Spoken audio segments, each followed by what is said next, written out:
नीट प्रकरणी सरकारला बदनाम करण्याचा प्रयत्न सुरू असून जनतेनं विरोधकांच्या अजेंड्याला बळी पडू नये अशी प्रतिक्रिया आमदार सदाभाऊ खोत यांनी दिलेली आहे. मंत्र्याचा राजीनामाच पाहिजे आणि मंत्र्याचा राजीनामा मागता मागता या देशाचे पंतप्रधान यांच्या विरोधामध्ये वक्तव्य खऱ्या अर्थानं या आंदोलनाच्या माध्यमातून सुरू झालेले पाहायला मिळत आहे. म्हणजे आंदोलनाच्या आडुळशानं सरकारला बदनाम करायचा एक अजेंडा या आंदोलनाच्या माध्यमातून देशभर राबवला जात आहे. मला निश्चित खात्री आहे की देशातली जनता अशा अजेंडांना भीक घालणार नाही. मंत्र्याचा राजीनामाच पाहिजे आणि मंत्र्याचा राजीनामा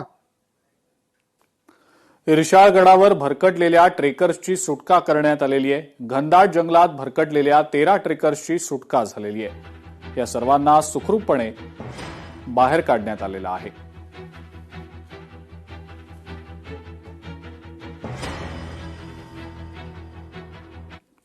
मुंबईतल्या बोरिवलीमध्ये नागरिकांच्या आरोग्याशी खेळ सुरू आहे की काय असंच दिसतंय, कारण एका फळ विक्रेत्याच्या दुकानातला एक व्हिडिओ सध्या व्हायरल झालाय. उंदरांनी खाल्लेली फळं ग्राहकांना विकली जात असल्याचा आरोप होतोय. हा व्हिडिओ आता व्हायरल झाल्यानंतर अन्न सुरक्षेवर पुन्हा एकदा प्रश्नचिन्ह निर्माण झालेलं आहे. या सगळ्यावर आता प्रशासनाकडनं काही कारवाई होते का, याकडे सर्वांचं लक्ष असेल. पूरा क्लियर आ गया. पुढची बातमी रत्नागिरीतली आहे. जगबुडी नदीनं आता पुन्हा एकदा इशारा पातळी ओलांडलेली आहे आणि त्यामुळे खेड शहरावर तिसऱ्यांदा पुराचं संकट ओढवतंय की काय असं दिसतंय.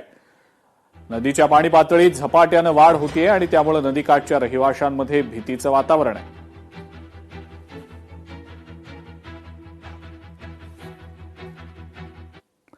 नाशकातल्या अशोका मार्गावर अपघात झालाय. गाडीचं नियंत्रण सुटल्यानं हा अपघात झालाय. बस चालकाला यात गंभीर दुखापत झाल्याची माहिती मिळतेय. जखमींवर सध्या खासगी रुग्णालयामध्ये उपचार सुरू आहेत.